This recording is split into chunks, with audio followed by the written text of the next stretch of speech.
and they said it couldn't be done. For the third time in Marble League history, a team has won the first two events. Congratulations to my favorite team, the Oceanics, for winning the first two events, which are, ironically, my least two favorite events. I don't like the swing wave, I don't like the funnel endurance, but we end up winning both. With that being said, let's get into the funnel endurance. So this episode was a dual league showdown. What I mean by that is that the showdown and the actual Marble League were both in the same video, which was super convenient.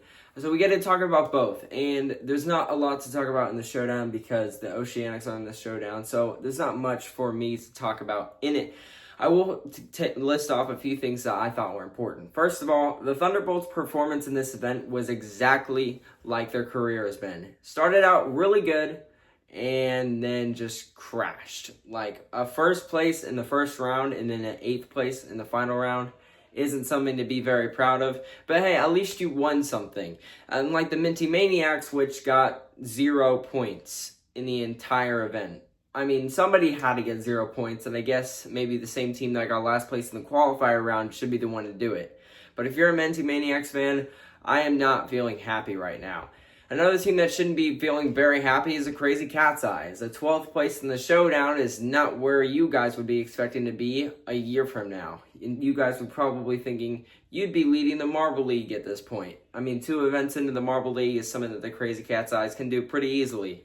But they're not in the Marble League.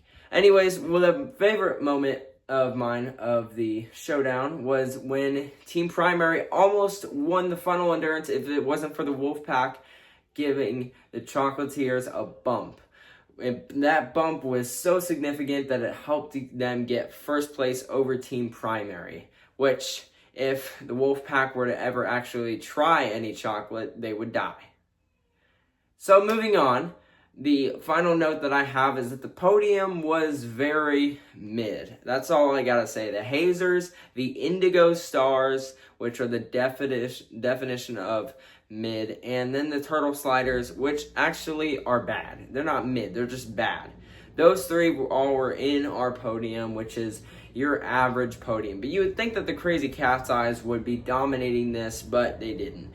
To be fair, it is the funnel endurance. They probably will be leading the Marble League showdown for the rest of the showdown to come. Alright, time to talk about the league that actually matters, which I am so glad I can say that my favorite team is a part of it. So, Heat 1, you had Ounce and Kinowin in the same heat, which I guess is okay, but kind of unfair for the other marbles.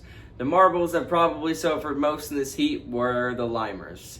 The Limers and the Green Ducks and Pinkies, which the Green Ducks actually made a really good pass on the Pinkies right before the end, which I thought was pretty impressive because I thought the Green Ducks were going to get 7th place, and then Ducky was like, no, I got to get 6th because for some reason that matters. And then the Midnight Wisps end up pulling a Midnight Wisps. What was the most surprising part of the entire race was that the Cobalts ended up actually moving on to the second round. I have been disrespecting the Cobalts a lot talking about this season, and I gotta give them credit where credit is due. They have been changing things around, and I think Smokey is the perfect coach for this team, and he is probably thrilled to have a team that will do decent in block pushing. But getting back on track, the Blackjacks, O-Rangers, and Oceanics end up rounding out the podium, which doesn't really matter because you just want to be in the top 4 so you can move on to the next round. Heat 2 in the funnel endurance was also really good. The Bumblebees tried pulling Ounce's strategy and went to the funnels first, which did not work out for them at all as they ended up finishing 7th overall and eliminating their chances of making the next round, or other words, just getting eliminated. I don't know why I said that. The Team Momo, they ended up getting last place, which is just another thing to add to their hangover after this championship. They need to get it together and be the Team Momo that we all know they can be. The Snowballs, they also have had a championship contention kind of hangover ever since their last place in the elimination race. They haven't really shown us a lot, but they should be getting back on track soon because the next event is hurdles. I believe that they can do it, Snowballs. Come on, man. A team that I have lost all faith and hope for is the Balls of Chaos. They end up getting 5th place, and there's nothing really much that I can say about them. They're just chaotic. They're so unexpected. Honestly, I wouldn't be surprised if they ended up winning the next 7 events and just were so chaotic like that. Raspberry Racers end up, I would guess, underperforming because you know Resi. Resi is a really good marble, but the Raspberry Racers, they get 4th place, which is still good enough to advance, and that's all that they need. Resi is probably the best funnel endurance marble, but don't forget about Ounce. He's going to be up there soon. Then you have Team Galactic finally turning a new leaf after the wreck of 2024, Savage Speeders and Mellow Yellow. Greg says he doesn't like calling the losers round the loser round, but to be fair, that is exactly what it is. For starters, the Bumblebees tried again to copy Ounce's strategy by taking first in the funnel, which is a great strategy. I don't blame him. Do what worked for them, but to be honest, it did not work for them. They ended up getting 5th place, another bottom half performance with the best strategy in the game. The 3 marbles under them, though, were in an entire race for last place. You had the Balls of Chaos just going down funnel after funnel after funnel just for the Pinkies to be like, oh, I can pass more funnels than you can. And then Momo was kind of just being Momo at this point. And so those 3 ended up doing terrible. The Pinkies, in fact, they were off screen bad. Like, that was how bad they were. They got a 44-second run, which, Pinkies, do you not understand? You're supposed to be in the funnel to win, not for the first one down the funnel. Like, come on. You got to understand the game before you play it, Pinky Rosa.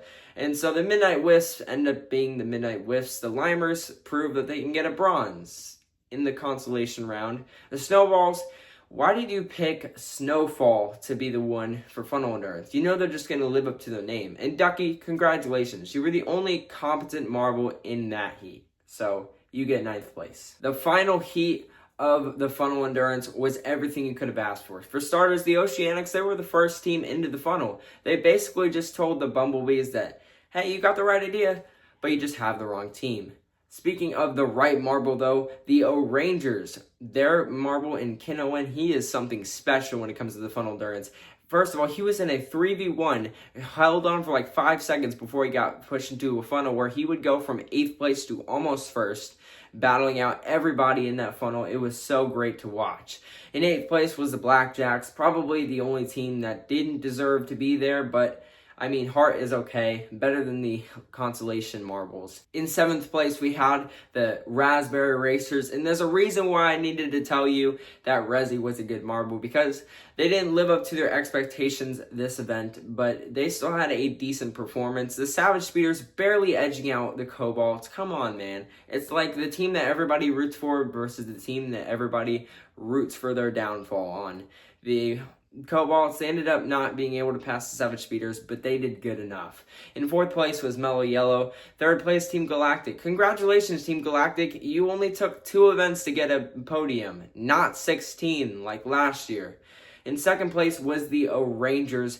By hitting the Oceanics in the final funnel, they made sure the Oceanics were able to repeat the cycle of winning 2 events in a row every 3rd year, which is a very crazy cycle, but it is what it is. The O-Rangers end up getting 2nd. That is 2 podiums for them in their own Marble League, which is super impressive. Their home crowd is loving this.